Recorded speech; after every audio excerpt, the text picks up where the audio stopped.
telah melakukan mediasi. Ya, syukur waktunya tepat sesuai dengan komitmen minggu lalu. Hal-hal mediasi yang mau sampaikan, silahkan. Ya, jadi minggu lalu mereka sudah sampaikan tuntutan mereka proposalnya. Minggu ini kami yang menyampaikan proposal kami, ya. Sehingga kalau dikaitkan proposal dengan proposal diadu, seharusnya mereka masih bayar kami 300 M, ya, karena proposal kami lebih tinggi. Jadi doakan aja supaya ini mereka menyetujui proposal kami. Nanti kami terima uang 500, permintaan mereka kami bayar. Jadi kami terima dulu baru kami bayar. Masih sisa 300.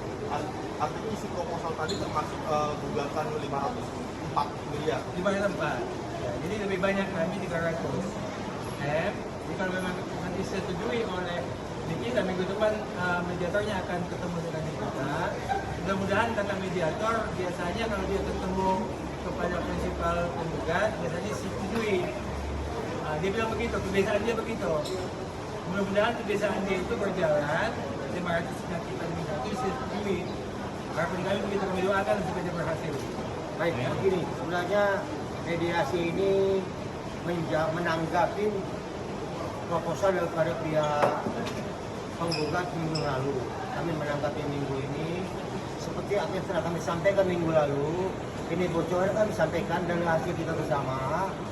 Siang ini kami jawab secara tegas dari klien kami bahwa kami menanggapi proposal pihak penggugat. Kami menanggapi nilai yang kami tanggapi. Kami mengajukan kerugian kami 504 M. 4 M itu adalah kerugian akibat pemerasan, 500 imaterial. Jadi pihak penggugat mengajukan 200 M minggu lalu, kami minggu ini 504 M. Jadi selisihnya ada 304 M. Kami mau sepakat untuk berdamai jika ada selisih ini dikembalikan kepada kami 304 M. Itu mungkin yang perlu sampaikan. Kembali. Pertanyaan.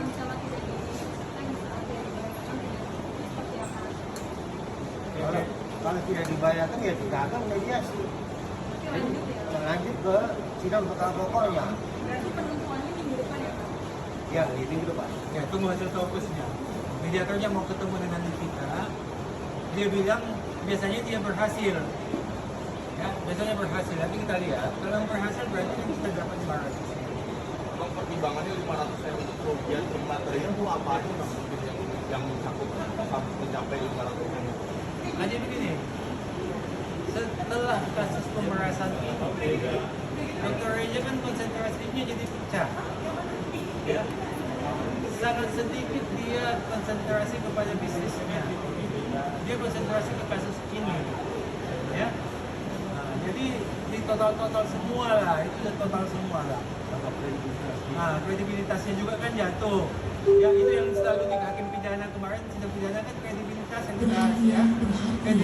Kredibilitasnya jatuh karena dibully habis. Dan bukan cuma Reja yang dibully, jaksa dibully, hakim dibully kan. Semua dibully, kami juga dibully. Jadi kerugiannya sangat banyak akibat dibully, kredibilitasnya jatuh. Itu paling banyak. Ya. Jadi mudah-mudahan minggu depan ada perdamaian. Perdamaiannya apa? Pihak penggugat bersedia untuk membayar kami selisihnya 304 M. Ya, mudah-mudahan ada perdamaian minggu depan. Apabila itu diserahkan kepada kami, maka kami bersedia untuk berdamai. Jadi kan 304 M kami ajukan siang ini dan pihak penggugat mengajukan kemarin 200 M. Berarti ada selisih 304 M. Mudah-mudahan pihak penggugat mau menyerahkannya yang 304 M selisihnya ini. Bang, tapi menanggapi beberapa hari yang lalu Reja Gladys ke kantor BPOM untuk penjualan itu suatu pembuktian bahwa dirinya terbebas dari apa namanya Jadi gini, kalau untuk masalah kemarin agenda Reza Gladys ada acara bersama Badan POM itu merupakan karena memang Dr. Reza Gladys merupakan memang sebagai pengusaha juga.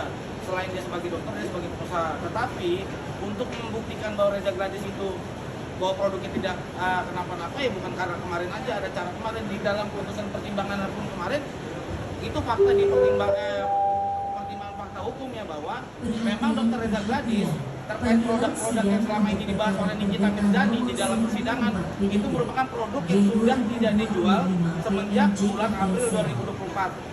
Sedangkan Badan POM mengumumkan pertama kali di masyarakat bahwa itu dicabut izin edarnya pertama kali November 2024. Berarti di situ Reza Gladys tidak pernah yang namanya menyalahi aturan yang selama ini di framingnya selalu gitu kan. Memang faktanya selama ini tidak ada yang bisa membuktikan bahwa Reza Gladys produknya itu bermasalah. Di fakta persidangan kemarin pun sebenarnya sudah bisa sama-sama kita lihat. Nggak usah dari yang baru-baru ini. Yang dari fakta persidangan kemarin pun belum ada yang membuktikan bahwa Reza Gladys itu barangnya kenapa-napa gitu, itu nggak ada. Tapi kabarnya hari ini mendatangi BPOM lagi, itu benar Bang? Kalau untuk hari ini kita belum dapat. Jadi sebenarnya sampai saat ini kami belum pernah ya dinyatakan, klien kami itu belum pernah dinyatakan bersalah untuk sprinternya. Jadi kami berharap bahwa pandangan masyarakat untuk menyatakan sprinter bersalah itu tidak ada. Buktikan kalau memang ada itu penyimpangan. Yang kami ketahui sampai saat ini tidak ada bersalah masalah sprinternya klien kami. Oke, agenda selanjutnya nanti kapan Bang? Minggu depan kita akan mediasi lagi untuk menghadirkan pihak-pihak yang terkait, khususnya prinsipal. Ya, kita lihat dulu bagaimana minggu depan, bagaimana perkembangannya. Kami yakin kalau pihak penggugat Nikita dan Maya datang ada pada minggu depan, mungkin yang 304M ini dikabulkan, dikembalikan untuk kami. Berarti minggu depan ada kemungkinan Niki, Maen, dan Reza Gladys akan ketemu Bang? Ya, itu nanti katakan mereka. Kemudian ini saya tambahkan begini ya, saya hanya menghimbau kepada masyarakat Indonesia ya, jangan pernah takut membuat laporan polisi. Ya, jangan pernah takut membuat laporan polisi sepanjang bukti-buktinya cukup lengkap. Sebab kami ini digugat karena membuat laporan polisi. Katanya membuat laporan polisi itu adalah melanggar hukum, untuk melawan hukum. Oleh sebab itu kami menghimbau kepada masyarakat Indonesia, jangan pernah takut membuat laporan polisi. Tapi pakailah, siapkanlah bukti-buktinya. Jangan juga membuat laporan polisi tanpa bukti. Siapkan buktinya. Jadi jangan takut ya, jangan takut digugat seperti kami ini ya. Nggak ada itu, ini gugatan CEC ini semua ya. Itu himbauan kami kepada masyarakat Indonesia. Bang, terkait katanya ada rencana melaporkan Dr. O, itu seperti apa Bang sekarang? Oh, itu masih proses nanti kita. Nanti kami kasih tahu di Kementerian. Ya, nanti kami undang lah media untuk mengetahuinya. Ya, Apakah rencananya gugur atau seperti apa? belum matang, masih setengah matang. Ya, nanti kalau sudah matang kita panggil media. Ya, ada lagi? Ada lagi yang perlu ditambahkan. Ya, mungkin ini ya. Tadi sudah dijelaskan. Jadi yang dapat mohon atau memintakan ganti rugi dalam perbuatan melawan ini kan sudah jelas tadi. Satu, karena adanya produk-produk yang disiarkan dan itu keliru ya ternyata ya, terbukti ya dengan pasal pidana. Yang kedua, dalam tekanan itu tidak bisa dinilai. Dalam tekanan artinya apa ya? Sudah jelas dia mengalami trauma sehingga rumah sakit dan lain sebagainya. Jadi dua hal tersebutlah yang dapat dimintakan ganti rugi, ditambah yang lain-lain ya. Tapi ini yang dua ini, jadi kita udah cukup sebenarnya dasarnya. Saatnya nanti kalau memang rekomendasi kita ajukan gitu. Tapi kalau ini dua pernyataan ini yang dinyatakan itu benar-benar dalam hukum itu bisa dapat dimintakan ganti rugi antara lain dua hal ini tadi. Nah, itu jadi kita berpeluang besar ya dengan tidak ragu menyampaikan jumlah 500 miliar itu. Tidak ragu kita. Karena bagaimana menilai batin seseorang hakim lah nanti kalau memang itu terlalu besar ya dia kurangi atau itu tapi nanti dibawa perkara ya.